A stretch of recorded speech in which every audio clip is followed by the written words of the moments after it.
7:23 a.m. Eastern Time this morning, inside the secure conference room on the third floor of the United States Treasury building, something happened that has no precedent in the 248-year history of American financial governance. Donald Trump, in a classified meeting with Treasury Secretary Scott Bessent, Federal Reserve liaison officials, and two senior advisors from the National Economic Council, issued a directive that three people who were in that room have independently described to us as the most reckless financial order ever given by an American president regarding an allied nation. Trump ordered the Treasury Department to prepare emergency executive actions to freeze, restrict, or place compliance holds on Canadian government assets, Canadian corporate assets, and Canadian institutional holdings within the United States financial system.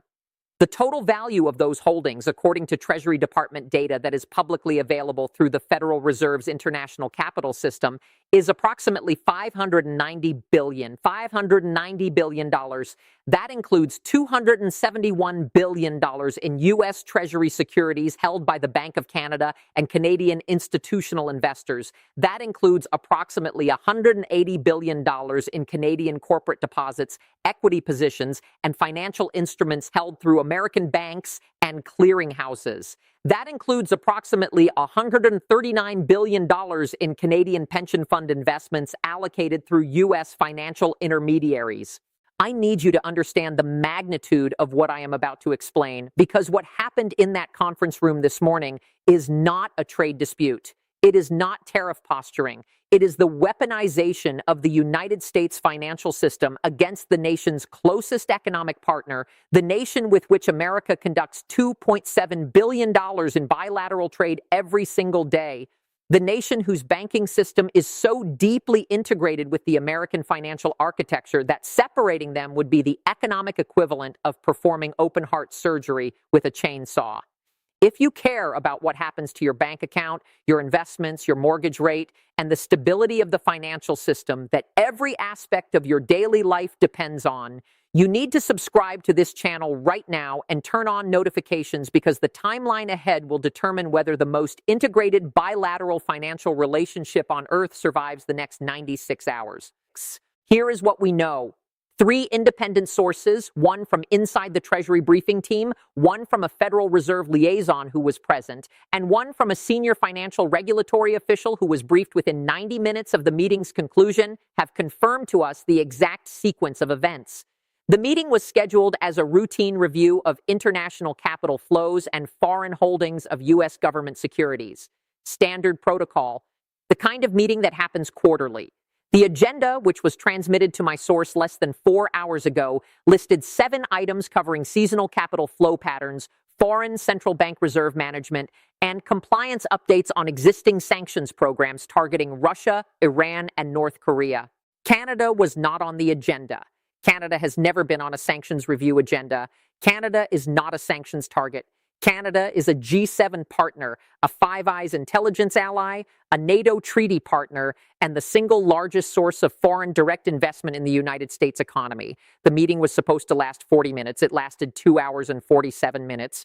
And it ended with Trump issuing what one source described as a directive that would, if implemented, trigger the worst financial crisis since 2008 and potentially collapse the bilateral banking architecture that took 90 years to build. The evidence here is not speculation. At 10:14 a.m., exactly 171 minutes after the meeting began, the Office of Foreign Assets Control, OFAC, the Treasury Division that administers sanctions and asset freezes, issued an internal priority classification upgrade designating Canadian financial counterparty review as a Level 1 action item. That classification, Level 1, has only been used previously for Iran, Russia, and North Korea, nations under active sanctions. Canada is now in the same internal classification category as nations the United States considers hostile actors. That reclassification was logged in OFAC's system at 10:14 a.m. My source confirmed it independently. The Financial Times confirmed the existence of the classification change by 2:00 p.m., citing 2 Treasury officials who spoke anonymously because they were not authorized to discuss internal deliberations. At 10:47 a.m., the Federal Reserve Bank of New York, the institution that manages foreign central bank reserve accounts and clears international dollar transactions, placed its international operations desk on what internal protocols call enhanced monitoring status. That status has been activated exactly 3 times in the last 20 years. Once after 9/11, once during the 2008 financial crisis, once when Russia invaded Ukraine and the U.S. froze Russian central bank assets. The New York Fed does not activate enhanced monitoring because a president is frustrated. It activates enhanced monitoring because its operational leadership has assessed that a credible threat exists to the stability of dollar-denominated international transactions.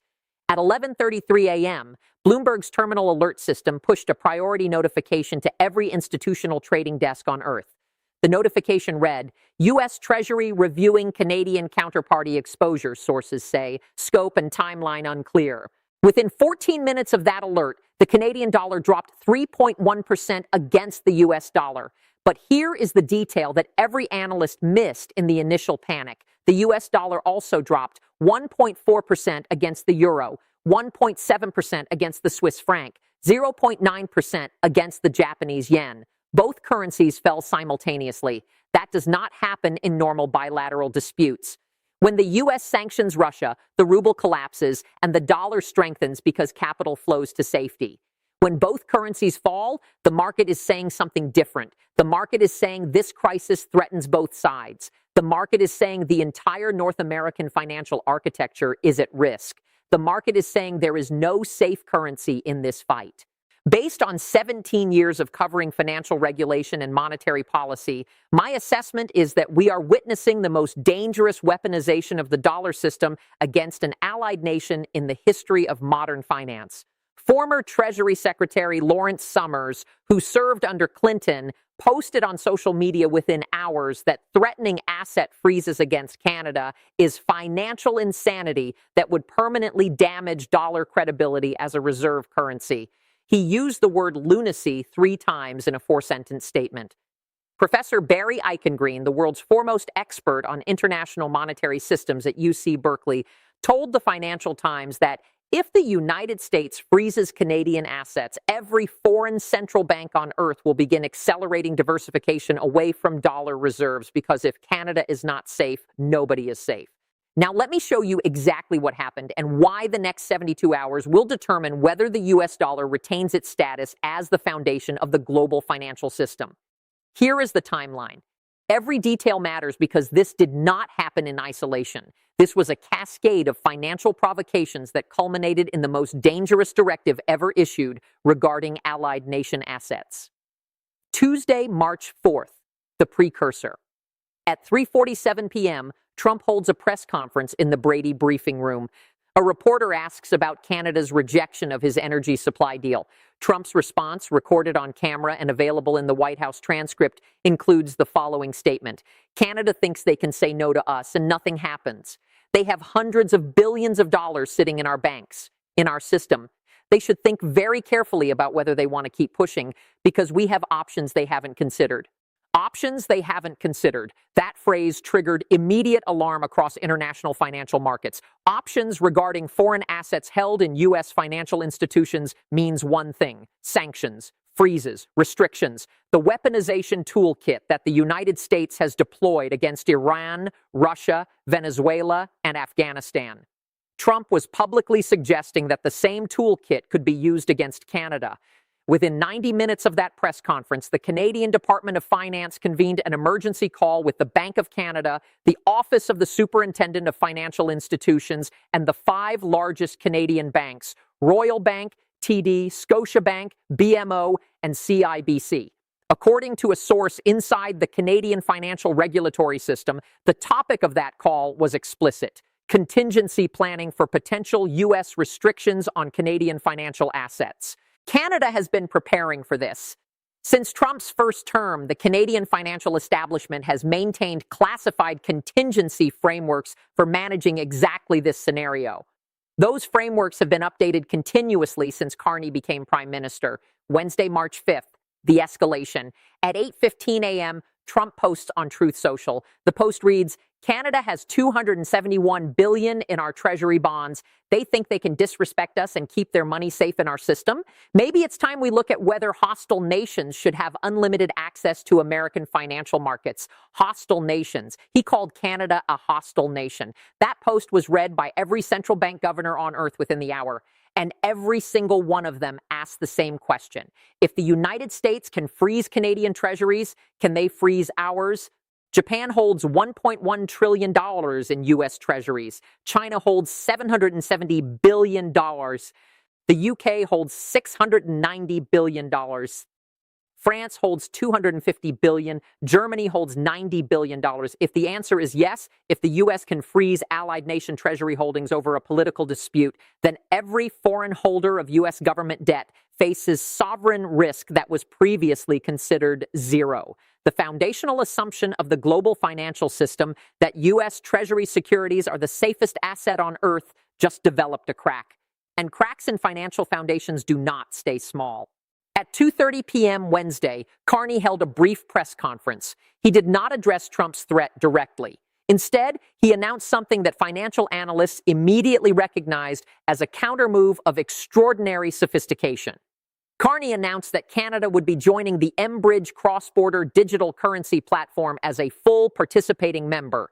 mBridge is the digital currency settlement system developed by the central banks of China, Thailand, the UAE, and Hong Kong specifically to facilitate international payments without using the US dollar or the SWIFT messaging system.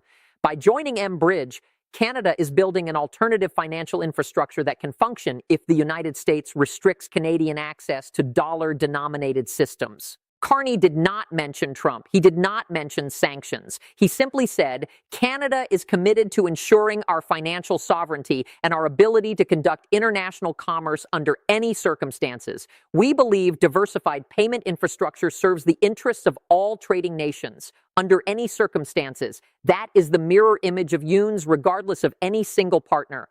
Every ally is now using the same language, the language of preparation for American abandonment. Thursday, March 6th, this morning, at 7:23 a.m., Trump walks into that Treasury briefing and issues the directive that has now placed the global financial system on emergency footing. Subscribe right now because what I am about to show you is the evidence that Canada's response was not reactive panic, but the activation of financial contingency plans that have been in development for years, and that the consequences for the US dollar could be permanent. Receipt number 1, the asset freeze mechanics. Let me explain exactly what Trump ordered and why the technical implementation is both devastating and self-destructive. When the United States freezes foreign assets, it uses OFAC, the Office of Foreign Assets Control, to issue specially designated nationals designations or geographic sanctions programs that prohibit U.S. financial institutions from processing transactions involving the targeted entities. This is what the U.S. did to Russia in 2022. It froze approximately $300 billion in Russian central bank reserves held in Western financial institutions. It cut Russian banks off from SWIFT. It prohibited U.S. institutions from dealing with sanctioned Russian entities. The Russia sanctions worked because Russia was already partially isolated from Western financial systems. Russian banks had limited integration with American financial architecture. The disruption was significant but contained. Canada is not Russia. Canada is the opposite of Russia in terms of financial integration. Canadian banks operate over 1,200 branches in the United States. TD Bank alone is the 10th largest bank in America by assets. It has 1,100 U.S. branches, 9.5 million American customers, and $380 billion in U.S. assets. If the U.S. freezes Canadian financial assets, it doesn't just affect Canadian institutions. It affects American customers of Canadian banks, American businesses that use Canadian financial services, American pension funds that hold Canadian securities, American corporations that depend on cross-border financial flows that total $2.7 billion per day. The interconnection is so deep that Treasury's own internal analysis, portions of which were described to us by our source, concludes that a comprehensive asset freeze on Canadian holdings would trigger, quote, severe disruption to U.S. domestic financial operations affecting an estimated 15 to 20 million American account holders directly and an additional 40 to 50 million indirectly through market volatility and credit tightening. 15 to 20 million Americans directly affected by a sanctions action against Canada. The Treasury Department's own analysts are telling the president that his directive would hurt Americans as much as Canadians. The analysis was presented during the meeting. Trump's reported response, according to two sources, that is their problem for having Canadian banks in our country. Receipt number 2, Carney's financial counterstrike. This is the receipt that proves Canada is not simply absorbing the threat. Canada is preparing a financial response that would fundamentally reshape global monetary architecture. Within 4 hours of Trump's directive becoming known to Canadian intelligence, which happened through financial monitoring systems that detected the OFAC classification change, Carney convened the Financial Stability Emergency Committee.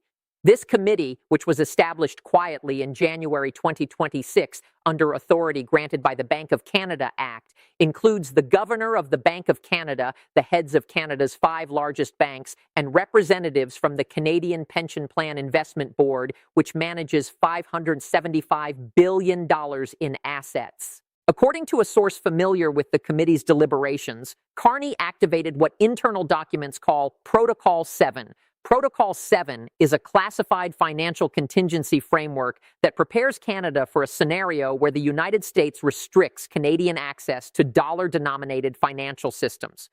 Protocol 7 includes 4 components. Component 1, emergency repatriation of Canadian sovereign assets from U.S. institutions. The Bank of Canada begins liquidating U.S. Treasury holdings, converting dollar reserves to euros, pounds, yen, gold, and the new digital currency basket being developed through the Alternative Security Partnership Fund. $271 billion in Treasury securities entering the market would be the largest single-country sell-off in history. The impact on U.S. Treasury yields, on U.S. interest rates, on the U.S. government's borrowing costs would be immediate and severe.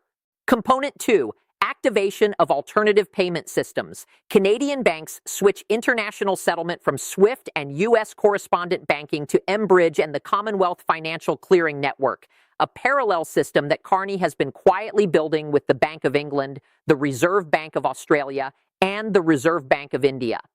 Component 3, bilateral currency swap agreements.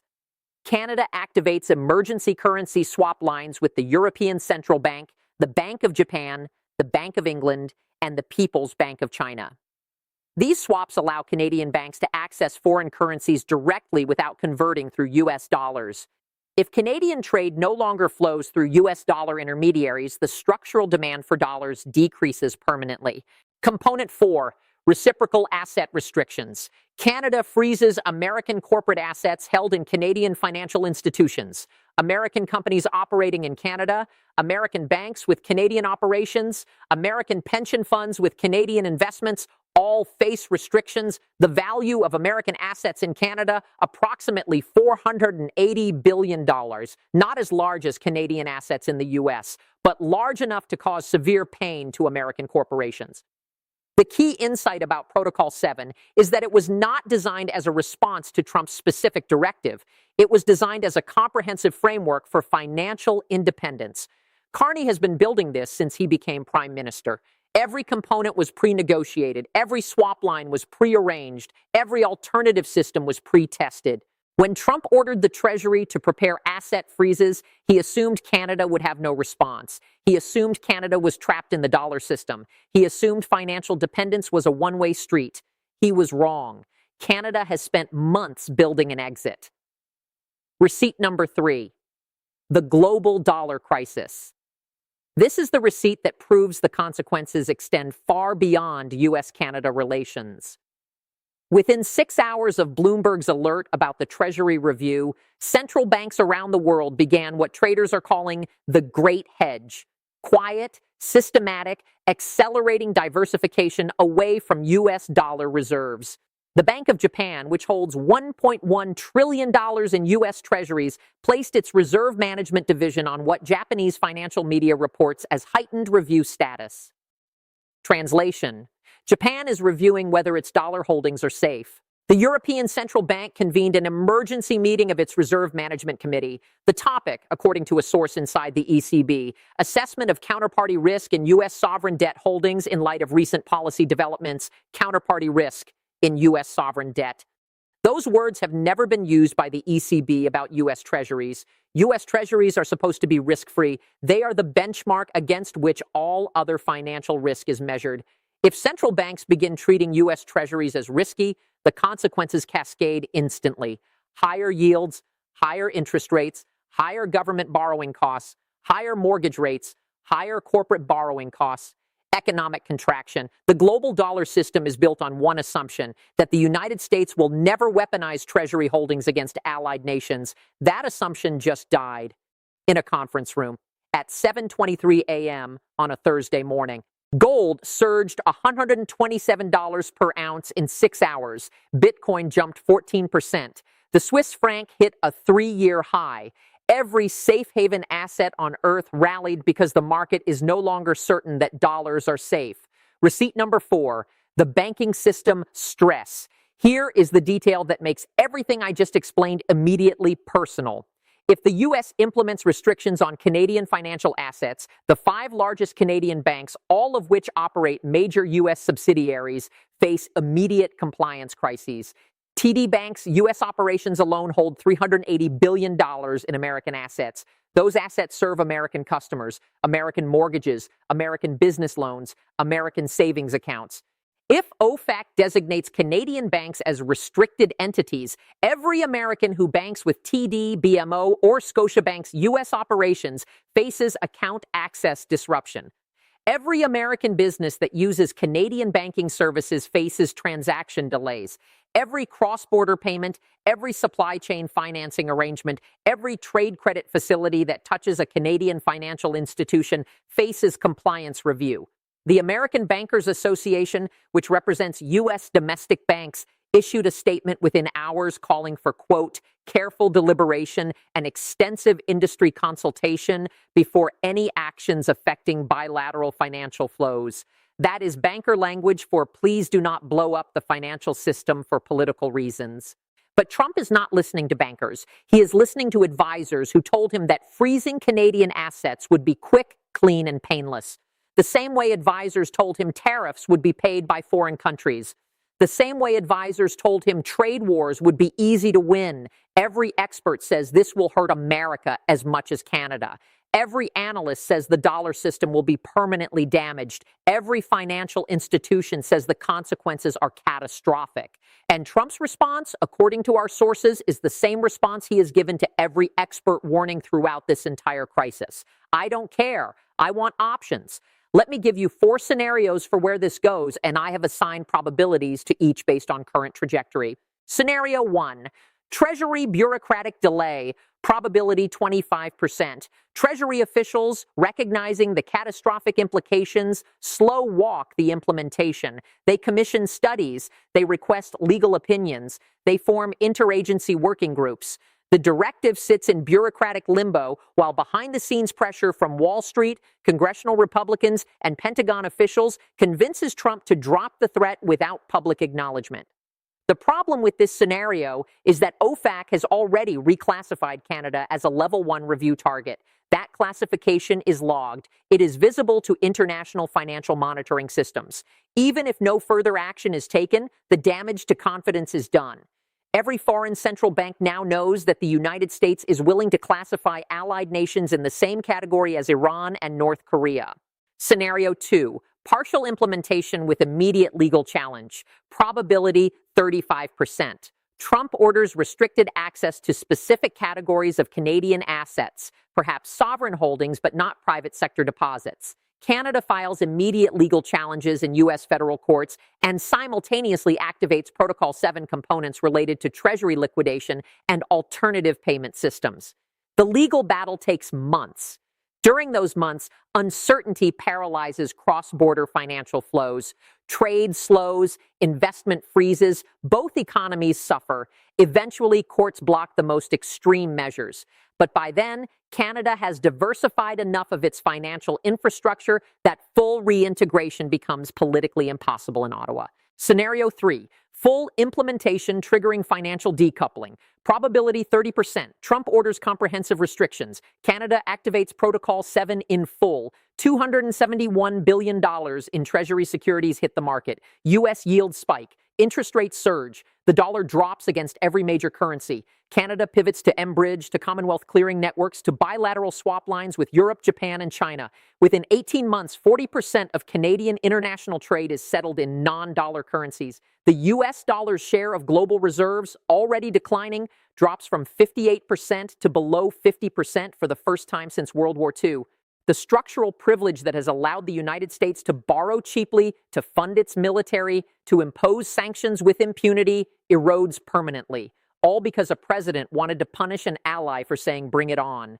Scenario 4, immediate reversal under market pressure. Probability 10%. Markets crash so severely in the first 24 hours that even Trump cannot ignore the consequences. The Dow drops 1,500 points. Treasury yields spike 50 basis points. The banking sector loses $400 billion in market cap. Wall Street calls the White House. Republican donors call the White House. Congressional leadership calls the White House. Everyone delivers the same message: stop. Now. Trump issues a statement saying the Treasury review was routine and that the United States has no intention of restricting Canadian financial operations. Markets stabilize. But the damage to dollar credibility is permanent because every central bank now knows that the threat was real and could return under any future administration. I'm watching 3 things in the next 48 hours. First, whether OFAC issues any formal guidance, compliance advisories, or designation notices related to Canadian entities. Second, whether the Bank of Canada begins visible liquidation of U.S. Treasury holdings, which would show up in weekly Federal Reserve custody data. Third, whether Carney makes any public statement activating elements of Protocol 7, which would signal that Canada has moved from contingency planning to operational implementation. What happened in that conference room this morning was not a negotiation tactic. It was not diplomatic posturing. It was an explicit directive to weaponize the most powerful financial system on earth against the nation most deeply integrated into that system. Mark Carney spent his career managing financial crises. He guided Britain through Brexit. He steered Canada through 2008. He understands monetary systems at a level that virtually no other political leader on earth can match. When Trump threatened Canadian financial assets, he picked a fight with the one person on the planet who knows exactly how to turn that threat into a weapon that hurts the United States more than it hurts Canada. Because the dollar's power comes from trust. Trust that assets held in U.S. institutions are safe. Trust that the United States will not confiscate allied nation holdings. Trust that the financial system operates on rules, not presidential whims. That trust took 80 years to build. It can be destroyed in an afternoon. And this morning at 7:23 a.m. in a conference room in the Treasury building, the destruction began. The question is not whether the damage can be undone. Some of it already cannot. The question is how much more damage occurs before someone in Washington understands that the dollar's greatest vulnerability is not China, is not digital currencies, is not cryptocurrency. The dollar's greatest vulnerability is a president who does not understand that the weapon he is threatening to use has no safety mechanism. And when it fires, it hits everyone, including the person holding it. Drop a comment below. Do you think Trump actually implements financial restrictions against Canada? Which scenario do you think is most likely? And the question that every American should be asking right now: how much of your retirement savings is invested in a financial system whose credibility is being destroyed by the person who is supposed to protect it? Subscribe. Turn on notifications. The next development could come at any moment, and when it does, you will see the analysis here first. This is not a trade war. This is a stress test on the global financial system, and the system is failing.